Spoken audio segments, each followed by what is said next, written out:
Making headlines. The Maldives strongly condemns the storming of Al-Aqsa Mosque by the officials, including 2 ministers of the Israeli government. The Maldives and the UAE discusses enhancing cooperation in cybersecurity and data protection. And the Maldives immigration takes significant strides to streamline the departure process for foreign outbound travelers.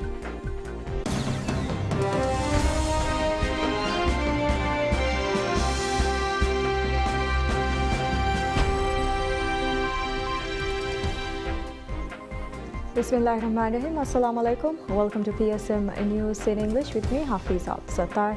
And now the news in detail. President Moise sends separate letters to the President of Pakistan, Asif Ali Zardari, and the Prime Minister of Pakistan, Mohammad Shehbaz Sharif, conveying greetings and good wishes. In his letters, the Maldivian president extended warm felicitations to the leaders, the government and the people of Pakistan. President Moise also expressed confidence that the close relations between Maldives and Pakistan will continue to grow for the socio-economic development of the two brotherly countries. He further extended his best wishes for the President and Prime Minister's good health and well-being, as well as for further progress and prosperity for the people of Pakistan. The Maldivian president also took to social media to send greetings on the occasion of the Independence Day of Pakistan. In his post, President Dr. Moise expressed hope that Pakistan would continue to flourish in peace, prosperity and unity. He also expressed confidence that the Maldives-Pakistan relation will continue to flourish in the years to come. The Vice President of Maldives, Hussein Mohammad Latif, also took to social media to send greetings on the occasion of Pakistan's Independence Day. In his post, the Vice President expressed hope that the enduring friendship and cooperation between Maldives and Pakistan will continue to flourish. He also wished Pakistan continued strength, unity and prosperity. Pakistan's Independence Day is observed annually on August 14th, commemorating the day Pakistan achieved independence and was declared a sovereign state following the termination of the British Raj in August 1947. The Maldives and the United Arab Emirates UAE discusses enhancing cooperation in cybersecurity and data protection. The discussions were held between President Dr. Mohammad Moise and the head of cybersecurity of UAE, Dr. Mohammad Al-Kuwaiti. The UAE's head of cybersecurity paid a courtesy call on President Dr. Moise on Wednesday at the President's office. Welcoming him to the Maldives, President Dr. Moise expressed gratitude to the leadership and the government of the UAE for the considerable assistance and opportunities granted to the Maldives over the years. The President noted that this stands as a testament to the brotherly relations between the two countries. The President expressed his gratitude to President of the UAE, Mohammed bin Zayed Al Nahyan, for his vision and leadership in promoting strategic partnerships between the two countries.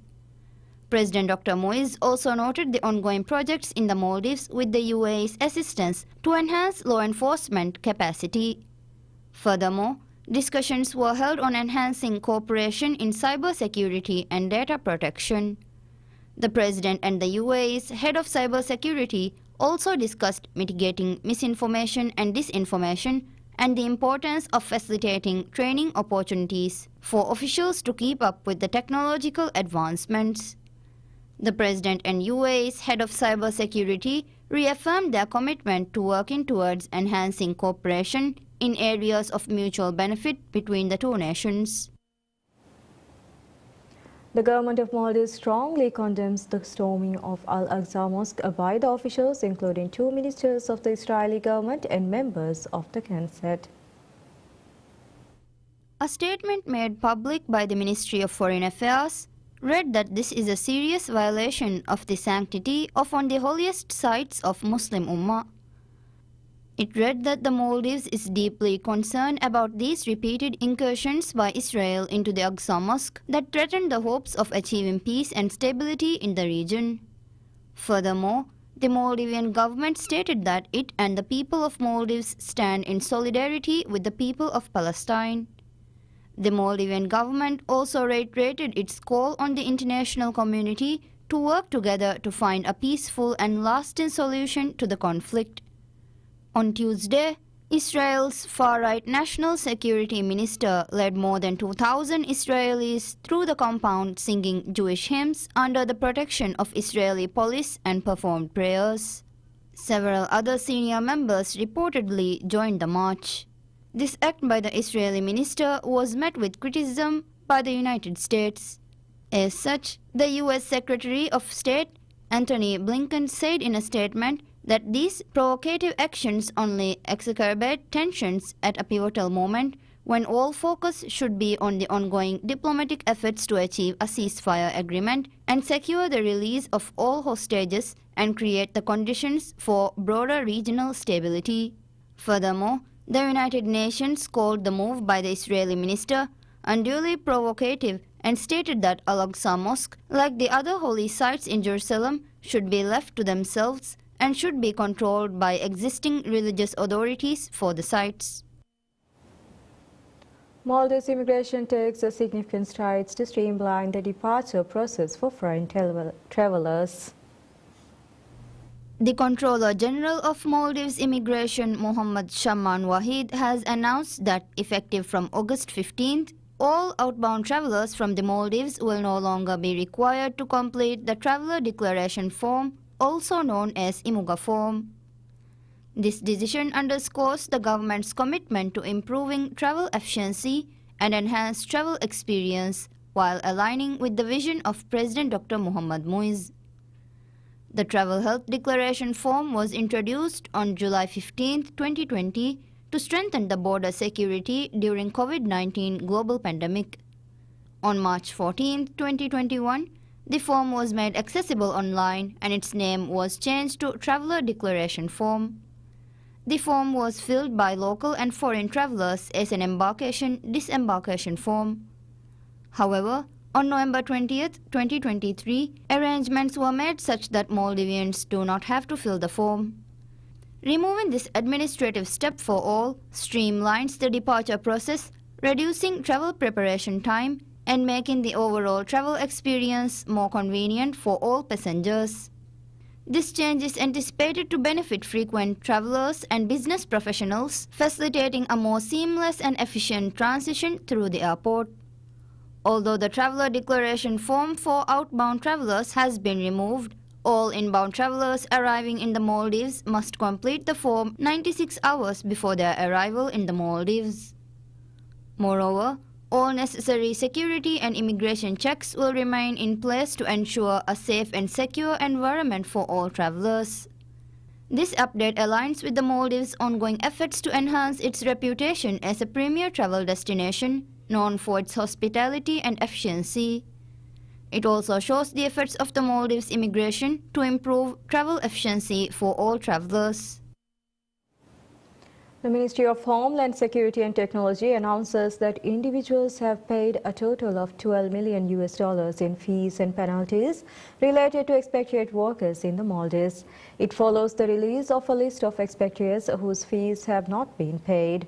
The list, which was published on July 24th, set a deadline for the state to collect fines from individuals owing more than $6,500 in fees and penalties to foreign workers.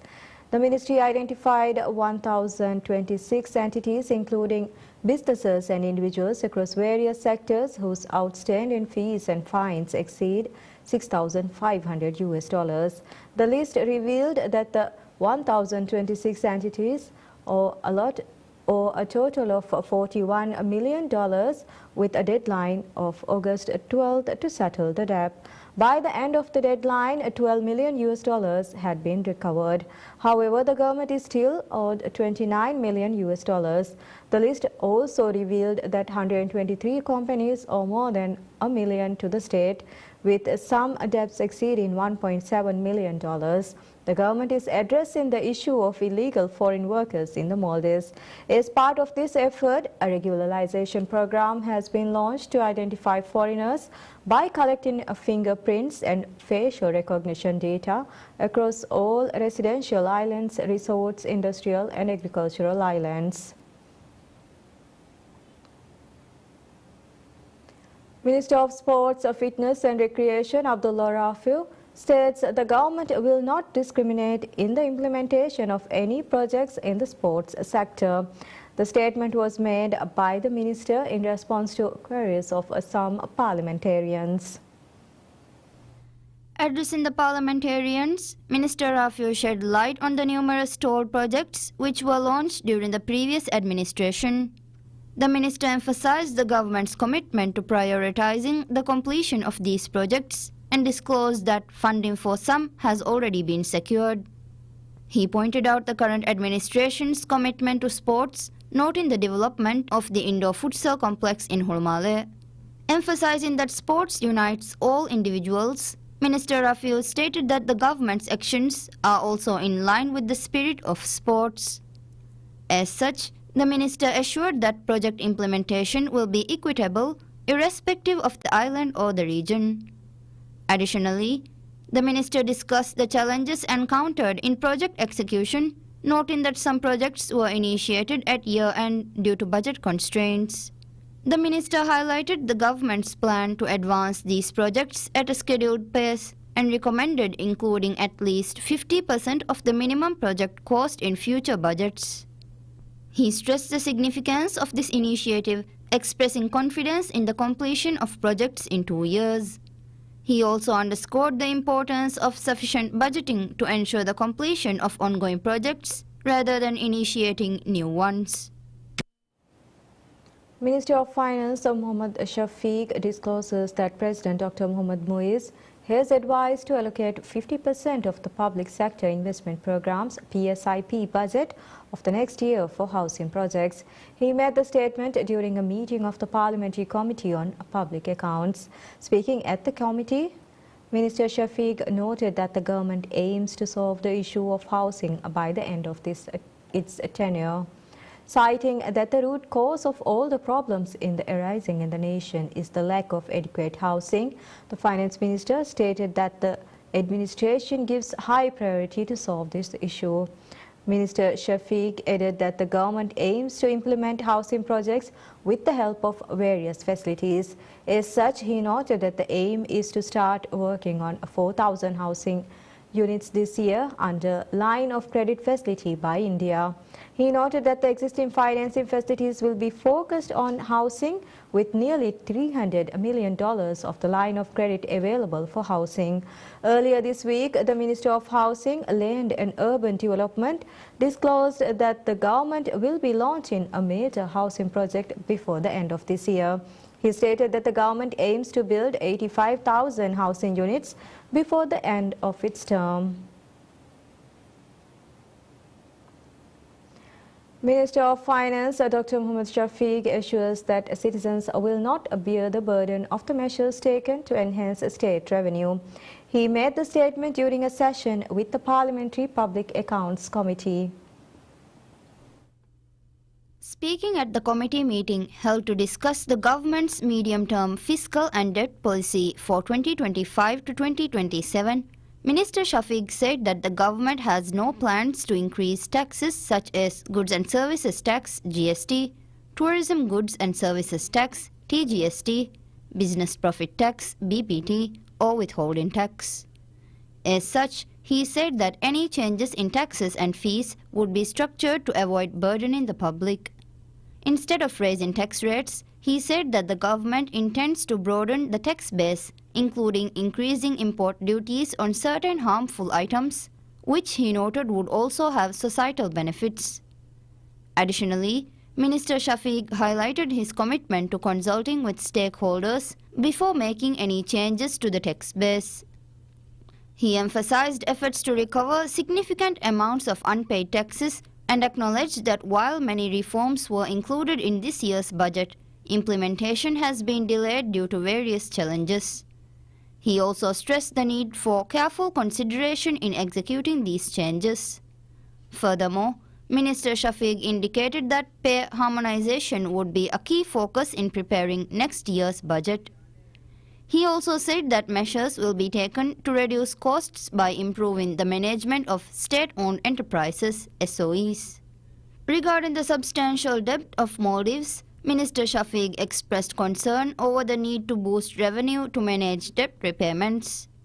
He noted that 28% of the current income is allocated to debt interest, which hampers the government's ability to fund projects and services. As such, he highlighted ongoing efforts to address the debts. Moreover, Minister Shafiq outlined the government's commitment to increasing revenue and stabilizing the economy. He also pointed to the Sovereign Development Fund (SDF) as a key part of this strategy, which $65 million deposited into the fund as of July this year. The Ministry of Climate Change, Environment and Energy signed a Memorandum of Understanding (MOU) with the Istanbul Water and Sewage Administration (ISKI) to develop the water and sewage sector in the Maldives. The MOU was signed between Minister of Climate Change, Environment and Energy Tariq Ibrahim and the Deputy Director General of ISKI. The ministry stated that the agreement aims to facilitate the exchange of technical expertise between the two nations, support training programs to develop skilled professionals in the sector, and promote joint participation in international conferences. The agreement is expected to enhance the development of water and sewage systems in both countries.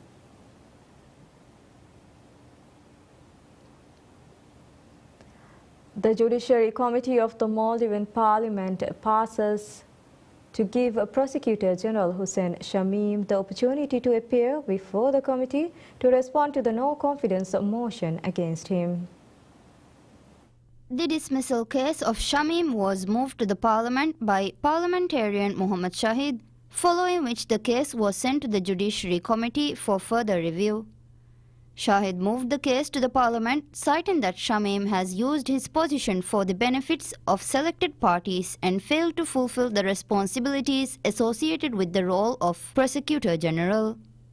The committee, after reviewing the case, made the decision to give Shamim a 5-day period to respond to the case against him, moving Shamim's dismissal case to the Parliament. Parliamentarian Shahid stated that the Prosecutor General should not be influenced by anyone and that the powers of the Prosecutor General should be exercised in accordance with the main policies set by the Attorney General without seeking any benefit for any party. Shamim is accused for filing the sexual assault charges against former Tourism Minister Ali Wahid and the case against former Youth Minister Ahmad Mahlouf. He is also accused of not appealing the alleged rape case of a foreigner on a safari because a person with ties to the Maldivian Democratic Party (MDP) is involved. Shamim is also accused of withdrawing the human trafficking charges against former parliamentarian Ali Riza and cases related to same-sex relationships, as well as withdrawal of 77 alcohol-related cases. Furthermore, he is also accused of making the decision not to prosecute those involved in the ventilator case and being discriminated against employees of the Prosecutor General's office.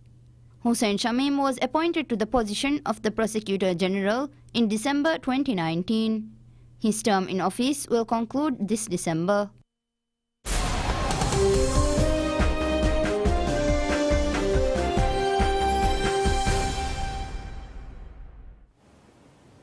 The Federal Reserve was slow to raise interest rates as inflation climbed and will be slow to cut them as the economy softens, says Withrop Capital Management Co-Chief Investment Officer Adam Coons, who is not looking for a move at the central bank's September meeting. According to the CME's FedWatch tool, traders now see a 100% chance of a rate cut by the Fed in September, with 55% expecting a 50 basis point reduction. So we do hold a slightly different opinion about the Fed's policies here in the near term than what the markets are pricing in right now. You're seeing markets fluctuate between a 25 and a 50 basis point cut from the Fed in September. We differ from that in that we think the Fed's probably going to wait a little bit longer. If you look at the full cycle of the Fed this time around. On the front end, they were very slow to increase interest rates. We all heard the transitory narrative and the fact that they were slow to react to economic data that was pointing to inflationary pressure. They were slow to increase interest rates. On the backside of this cycle, we think they're going to act much the same, where you're going to see the Fed really want to see continued momentum to a labor market that's softening, inflation that's softening, before they're going to ever cut rates. So we think it's more likely that they're probably going to wait until the very end of the year, maybe past elections, before they start to cut interest rates, simply because they do not want to get it wrong, cut rates, and then have to increase them again because we see a flare-up in inflation again. I think the problem is that might mean that it's too late for the U.S. economy to have a soft landing.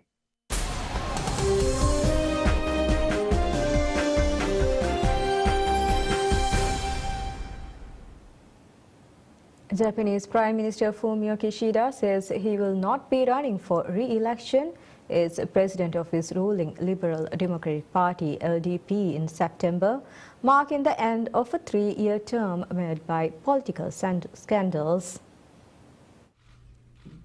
Kishida's announcement comes amid revelations about the party's ties to the controversial Unification Church and, more recently, unrecorded political donations made at LDP fundraising parties. He also faced public discontent over the failure of wages to keep pace with rising living costs as the country finally shook off years of deflationary pressure. Whoever succeeds Kishida as LDP leader must restore the public's confidence in the party and tackle the rising cost of living, escalating geopolitical tensions with China, and the potential return of Donald Trump as US president next year. Through his stint as the country's 8th longest-serving post-war leader, Kishida broke from previous economic policy by eschewing corporate profit-driven trickle-down economics in favor of policies aimed at boosting household incomes, including wage hikes, and promoting share ownership. He led Japan out of the COVID-19 pandemic with massive stimulus spending and also appointed academic Kazuo Ueda as head of the Bank of Japan (BOJ) to guide Japan out of his predecessor's radical monetary stimulus. The BOJ in July unexpectedly raised interest rates as inflation took hold, contributing to stock market instability and sending the yen sharply high. Kishida's premiership was marked by a rapidly changing security environment which pushed Japan to revisit its traditionally pacifist policy. He unveiled Japan's biggest military buildup since World War II with a commitment to double defense spending aimed at deterring neighboring China from pursuing its territorial ambitions in East Asia through military force.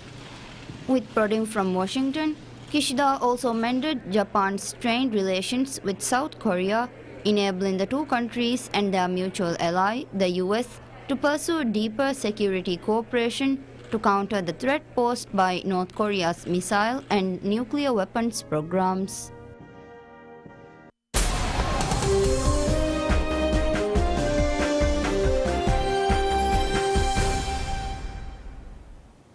Argentine forward Julian Alvarez takes part in his first training session with Atletico Madrid since leaving Manchester City on a 6-year contract.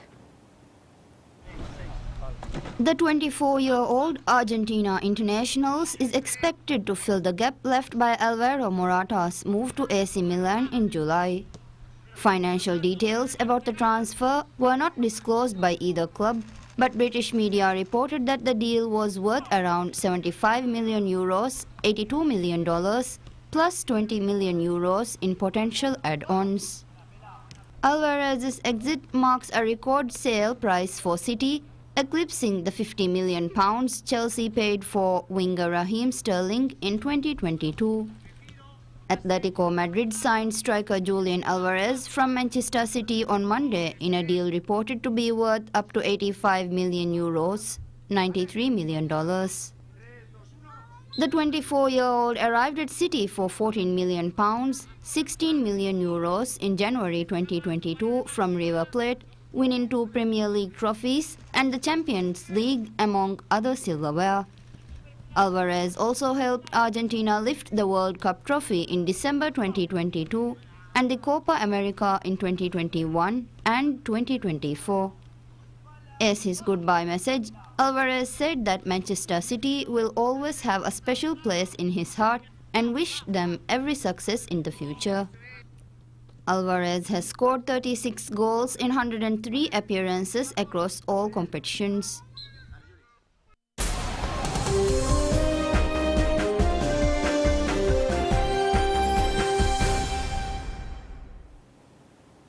Alphabet's Google unveils a lineup of new Pixel smartphones with deeper integrations of its artificial intelligence technology as it races to incorporate AI into its hardware. The new Gemini assistant can go beyond. The event at Alphabet's Bayview campus in Mountain View, California, bucks a tradition Google has maintained with every iteration of Pixel, its flagship smartphone launched in October 2016 to announce the new version in autumn. Messages for you. New AI integrations announced on Tuesday include a Pixel-only feature that lets users search for information stored in screenshots. Android users can also now pull up Gemini, Google's chatbot, as an overlay on top of another app to answer questions or generate content. Employees showcased several live demos of new Gemini functions, such as a voice conversation feature through an attempt to use Gemini to cross-reference a picture of a concert poster with the calendar app took 3 tries and 2 devices to run successfully. Pixel 9, the base 6.3-inch display model, will retail at a starting price of $799, which is $100 more than the previous model. A company spokesperson said that this and the 6.8-inch Pixel Pro XL will begin shipping later in August. The Pixel 9 Pro, which comes with added features like a better camera and the foldable Pixel 9 Pro Fold, will ship in September. The company's engineers redesigned the Pixel's exterior and included camera upgrades as well as Google's new Tensor G4 chip. Google announced new versions of its smartwatch, the Pixel Watch 3 and Pixel Buds Pro 2 wireless earbuds as well. Google also added a loss of pulse feature for the new Pixel Watch. The feature uses algorithms to determine whether a user's heart has stopped and can contact emergency services. The feature will be available in the United Kingdom and the European Union. For the Pixel Watch, that is the first of its kind. And that's all we have for this hour. Thank you for watching. Wish you all a very pleasant day ahead.